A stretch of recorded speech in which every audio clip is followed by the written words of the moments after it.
Arestado ang isang lasing matapos saksakin ang pinagtanungan niyang lalaki sa Barangay Payatas, Quezon City.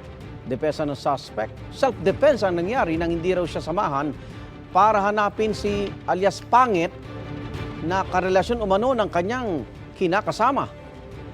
Unang balita si James Agustin. Nagtamo ng sugat sa kanyang mukha ang 30 anyos sa lalaki matapos saksakin sa Barangay Payatas, Quezon City. Naaresto ng mga rumorondang pulis ang 36 anyos sa lalaking sospek. Lumabas sa investigasyon ng pulisya na hindi magkakilala ang dalawa. Pumunta lang daw sa lugar ang lasing na sospek dahil hinahanap niya ang isang alias Pangit na umano'y karelasyon ng kanyang kinakasamang babae. Nagkataon na napagtanungan niya itong biktima at nung sinagot siya ng biktima na hindi niya kilala yung hinahanap nito ay nainis itong suspect at naging simula nung naging ugat ng kanilang pagtatalo na hanggang sa uwi sa pananaksak. Nabawi mula sa sospek ang ginamit na kitchen knife. Sa ospital, positibong kinilala ng biktima ang sospek na sumaksak sa kanya. Ayon sa pulisya, nagkakaso na rin ang pananaksak ang sospek sa Marikina noong 2015.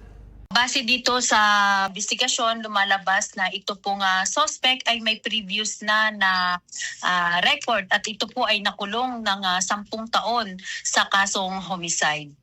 Aminado ang sospek na nasaksak niya ang biktima pero self-defense lang daw ang nangyari.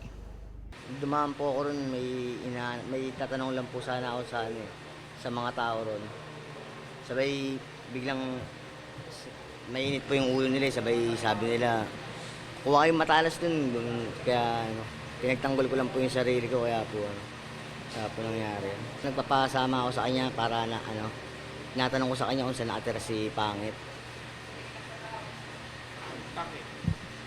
May tatanong lang po sana ako kay Pangit. Nasampahan na ang sospek na reklamong frustrated homicide. Ito ang unang balita. James Agustin para sa GMA Integrated News.